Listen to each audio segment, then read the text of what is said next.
So, Susan, talking about the bedroom as a space regarding Feng Shui, talk to us about some things to consider. Yeah, bedrooms are really important.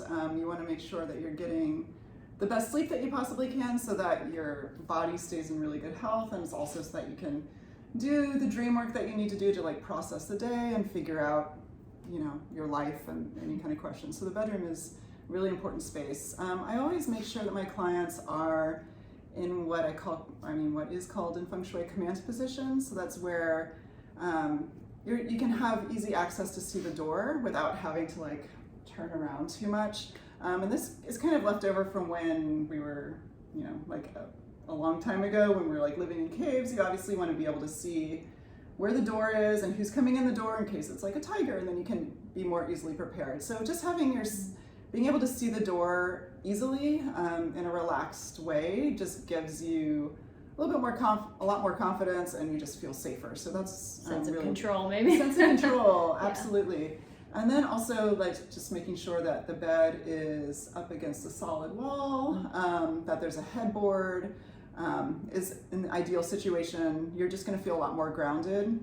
And so you're not going to feel like your pillow is going to vanish behind the bed. So a headboard is also really important. Also just having, like for grown-ups, like having two kind of tables on either side or nightstands so that you both have places to put your book or your water or whatever you need throughout the night. Will just create like a lot more equality in the relationship too, and just there's enough room on both sides of the bed for people to kind of get out, so that again there's more equality in the relationship. If there is a relationship, or you know, if you're single, then you can have your options, or if you want to call in relationship, then there's a space for another person. What about in interior design? What do you think of whenever you're designing a bedroom? Yeah, so obviously restfulness, ease there as well, a place to calm, or maybe a little bit energized when you wake up in the morning. Depends what you wake up and you're looking at.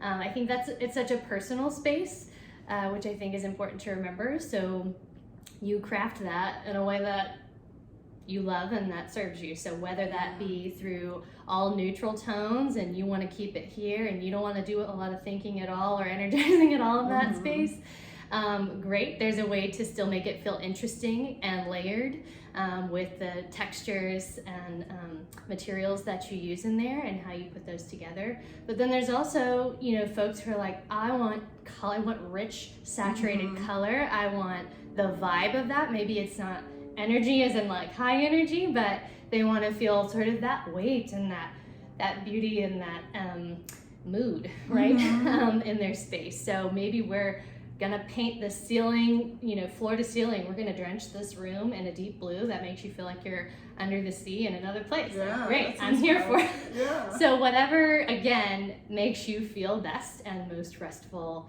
and fulfilled at the start and end of your day in that space. Do that. This would be my recommendation, and find a cadence in there, find a rhythm. So that could be like in the form of a pattern too. We talked about, you know, even a bedding set that has some sort of like a rhythmic pattern to it is looks good, feels good, and is interesting as well. Yeah, that's true. And then also, like as you were saying, it's how you start and end your day.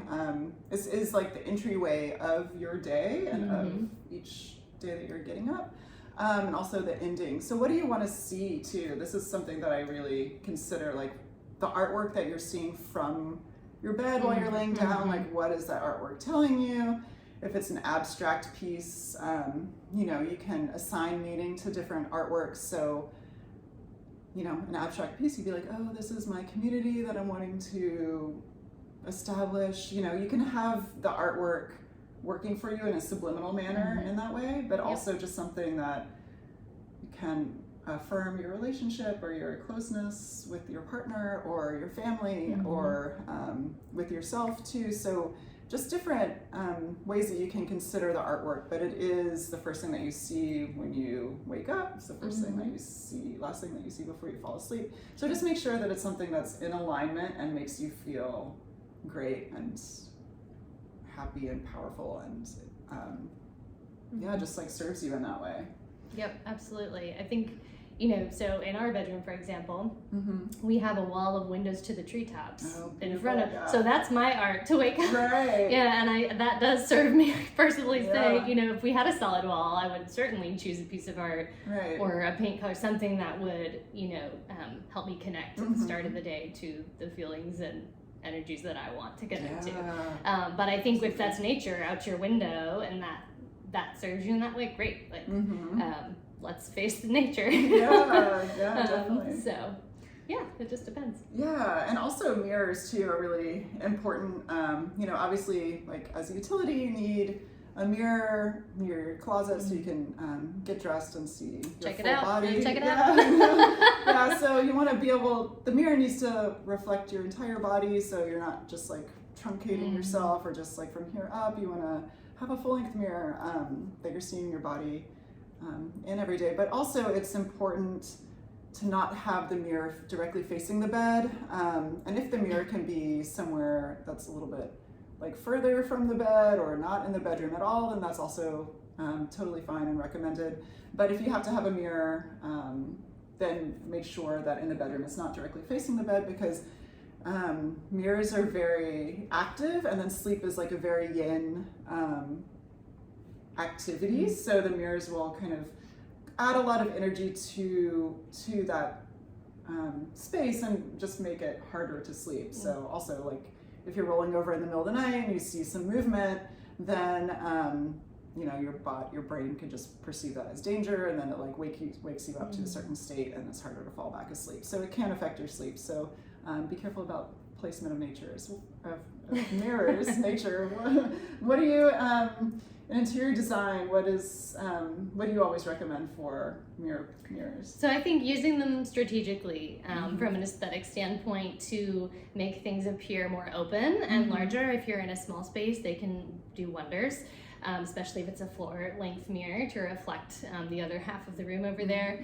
Want it to reflect something beautiful, typically, that does make us feel positive. So maybe there's a piece of art across from the mirror that you love, that we're going to see double of now because we love it so much, and that's great. Like, it adds interest.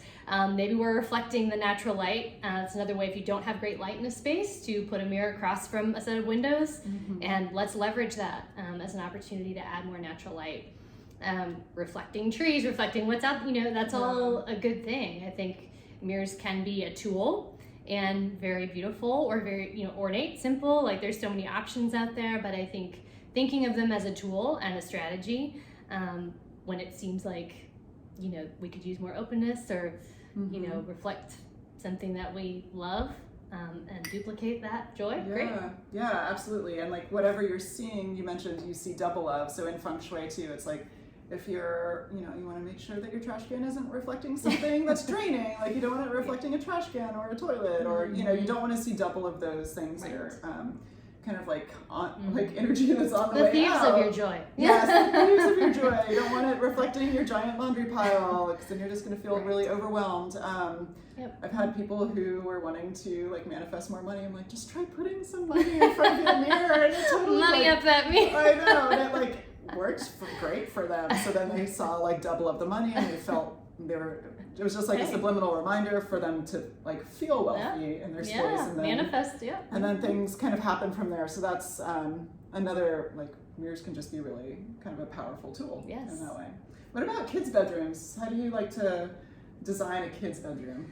Yeah, so this can be a challenge and also a really good time, because there's usually a little more playfulness and creativity and willingness on the parents' part too, to really embrace, support their child and their aesthetic leanings, and get excited about that with them. So I do enjoy the challenge and opportunity there to honor this individual and this child in their space, but also do it in a way that's practical and that gives us the storage that we need, things that will evolve and grow with them, and come to terms with some color in a great way. So, kids often, you will hear, I want a hot pink room, I want a green room, like whatever, and they're like, that's intense, like I don't know if we're ready, but maybe there's a way to meet in the middle on that. So for example, I was sharing with Susan, my daughter came to me, it's like, this neon purple, like, let's go. I want a neon purple room, and of course, I was like, that's awesome. What if Right.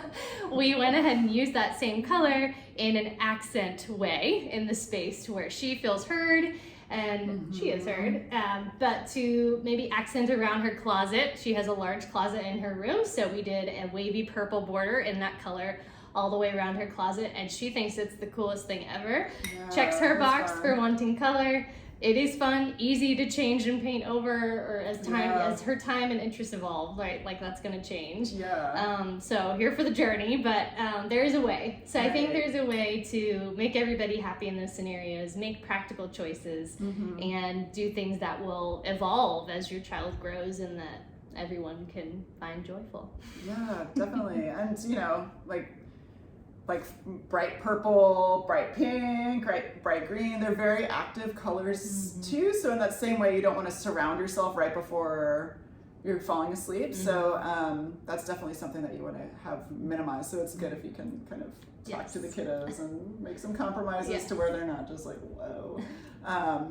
Whenever they're waking up and they're getting like the good quality sleep. Another way to have just kids feel a little bit more safe in their rooms is to also, like with adults, you kind of want the bed a little bit more centered in the room so that, you know, like there's equal opportunity to get out of the bed with ease. But with children, they feel a little bit more safer, especially young kids, like if the bed is kind of like tucked in a corner, because then, you know, they're not going to roll out on either side. It just makes them feel a little bit more safe. So within children's rooms, I usually recommend my clients to like kind of put the bed in the corner until the kid gets a little bit older and they're able to just not fall out of bed left and right. So yeah, that's something in Feng Shui. Also, again, like you want to make sure that there's a solid headboard and that there's no kind of like, this is something that's important, considering like the corners of the furniture and of the walls. You don't want any kind of sharp corners. So anything that's 90 degrees or less is considered like a knife edge, and if it's really, really pointy, then that's considered like a poison arrow. So you don't want any of these shapes like pointing directly at your body, especially while you're sleeping, just because you spend so much time there. So it's, you know, like take into consideration your choice of nightstand and your furniture in the bedroom, and like if possible, find something that's a little bit softer. If you do have something that's, you know, if you're not able to find something that's softer, just see if there's any kind of placement. You know, plants are great to kind of like drape over corners and soften corners. Yeah, like a hanging plant on the corner of a wall corner. You know, like that can be helpful to like soften and diffuse that energy so it's not pointing directly at your body. Yeah, do you have any other thoughts about like kids' beds? Yeah, I think with kids' rooms, round, like to your point, round edges are great, not just for physical safety, but they are more whimsical and just inviting and interesting. So I think whether that's a round nightstand or a cool globe light fixture up the top, you know, like I said, I did a curvy wavy border around my daughter's closet, you know, instead it wasn't a knife edge border. Yeah, with paint it's a little, because it's not an actual corner. Yes. But I think round shapes, and I think also lighting is important in a kid's room, right? You want to invite them to read, to explore, to feel safe where they can see things. So I think I've done a lot of like portable lights added to kids' rooms design where they can carry it and walk about their room and set it down and read a book or what have you. And not bother us. Or go in their tent and play, right? Go in the fort and have a good time. But I think lighting is important as well. Yeah, that's fun. So it's more like a kind of exploring. Yeah, and I think things on their level, you know, just think about empowering them. You know, maybe they get a full-length mirror for their size next to their closet, so when they step out and get themselves dressed, they can like stand in confidence, you know. And yeah, it's really important for kids to see their own reflection and just like for their own like body image, because it's just like changing so fast all the time. So mirrors in kids' rooms are really important, but don't let it reflect them while they're sleeping. And also, you just want to have them also protected from the door so that like energy flow isn't going right over them. Okay, well, that was really interesting. Thanks so much for talking about bedrooms. Sure.